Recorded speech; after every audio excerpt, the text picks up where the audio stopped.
Olá, meus amigos, minhas amigas, meus votos de muita paz. Este é o estudo do Evangelho da Federação Espírita do Estado do Espírito Santo. Estamos estudando o Evangelho segundo São João. Hoje iniciamos o estudo do capítulo 4 e vamos analisar os versículos de 1 a 26. É uma passagem muito conhecida de todos nós. O texto bíblico diz o seguinte: quando o Senhor entendeu que os fariseus tinham ouvido falar que Jesus fazia e batizava mais discípulos do que João, ainda que Jesus mesmo não batizava, mas os seus discípulos, deixou a Judéia e foi outra vez para a Galiléia. E era-lhe necessário passar por Samaria. Foi, pois, a uma cidade de Samaria chamada Sicar, junto da herdade que Jacó tinha dado a seu filho José. Estava ali a fonte de Jacó. Jesus, pois, cansado do caminho, assentou-se assim junto à fonte. Era isso quase a hora sexta. Veio uma mulher da Samaria tirar água. Disse-lhe Jesus: dá-me de beber, porque os seus discípulos tinham ido à cidade comprar comida. Disse-lhe, pois, a mulher samaritana: como, sendo tu judeu, me pedes de beber a mim, que sou mulher samaritana? Porque os judeus não se comunicavam com os samaritanos. Jesus respondeu e disse-lhe: se tu conheceras o dom de Deus e quem é o que te diz, dá-me de beber, tu lhe pedirias, e ele te daria água viva. Disse-lhe a mulher: Senhor, tu não tens com que atirar, e o poço é fundo. Onde, pois, tens água viva? És tu maior do que o nosso pai Jacó, que nos deu o poço, bebendo ele próprio dele, e os seus filhos, e o seu gado? Jesus respondeu e disse-lhe: qualquer que beber desta água tornará a ter sede. Mas aquele que beber da água que eu lhe der nunca terá sede, porque a água que eu lhe der se fará nele uma fonte de água que salte para a vida eterna. Disse-lhe a mulher: Senhor, dá-me dessa água, para que não mais tenha sede e não venha aqui tirá-la.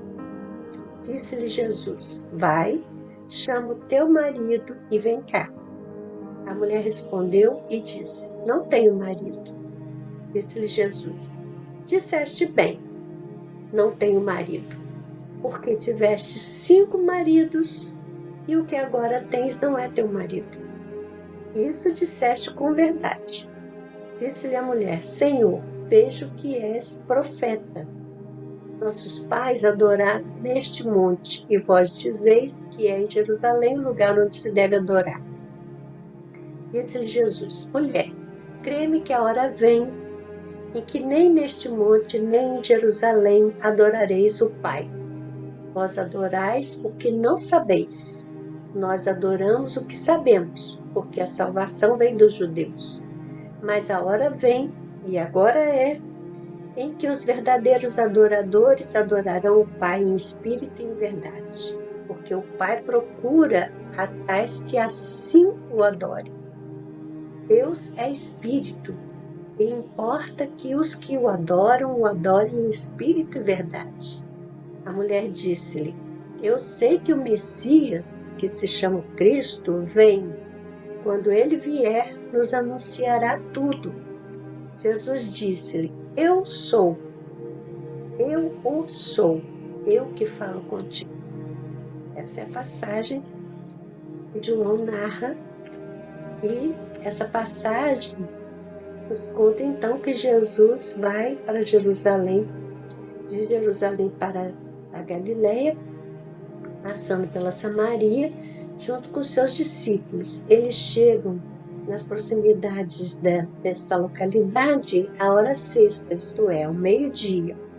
Os discípulos vão comprar alimentos e Jesus fica próximo ao poço de Jacó e conversa com a mulher samaritana que veio para buscar água.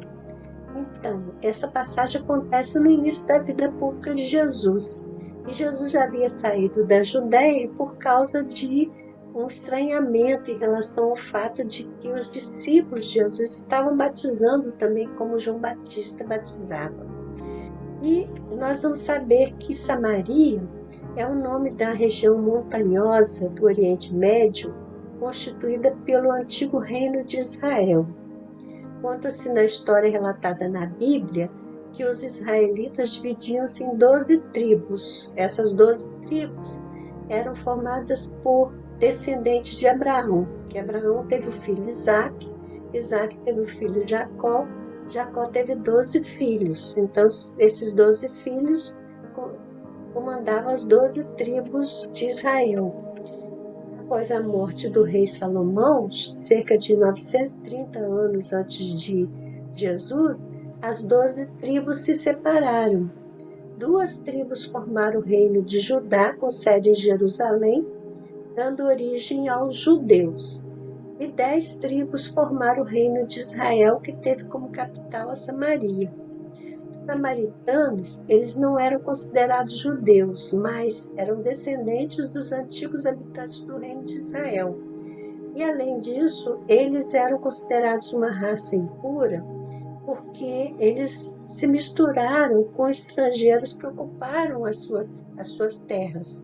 Além disso, eles passaram também a absorver cultos dos estrangeiros, muitos deuses. Naquela época, por motivos raciais, religiosos, os judeus não se comunicavam com os samaritanos.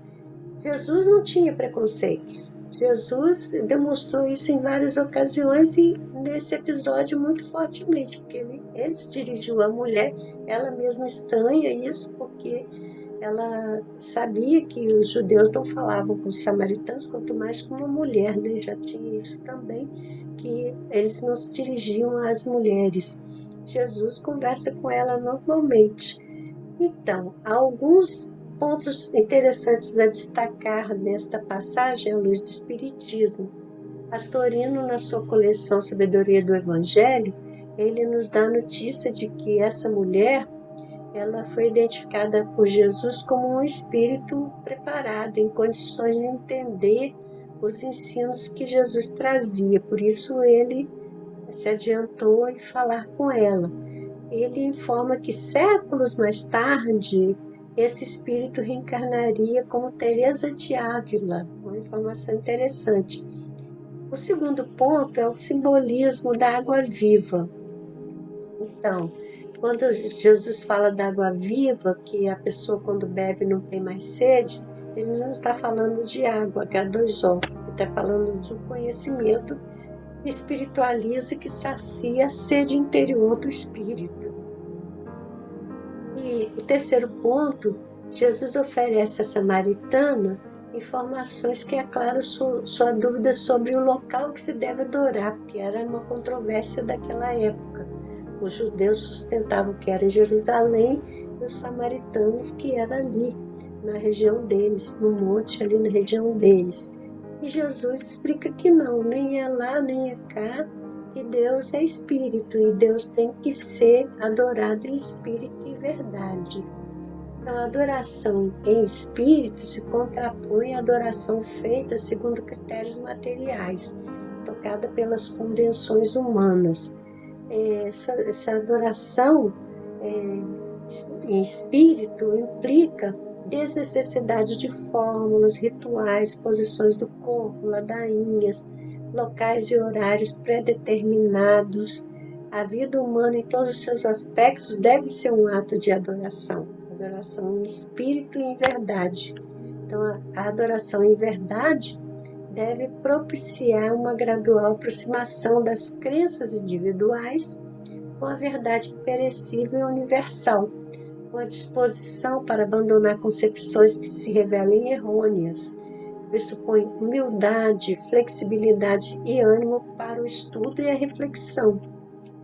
Outro ponto importante nesse estudo, o aval que Jesus dá aos judeus quando diz que a salvação vem dos judeus, porque os samaritanos tinham colhido culto a outros deuses. Então ele quer indicar que o monoteísmo ensinado pelo povo judeu é que prevalece e nós devemos buscar uma nova concepção da divindade. O Espiritismo, por exemplo, nos ensina o seguinte: não é dado ao homem sondar a natureza íntima de Deus. Para compreendê-lo, ainda nos falta o sentido próprio, que só se adquire por meio da completa depuração do espírito. Essa informação está em A Gênesis, no capítulo 2, item 8, mas também no Livro dos Espíritos, na questão número 10.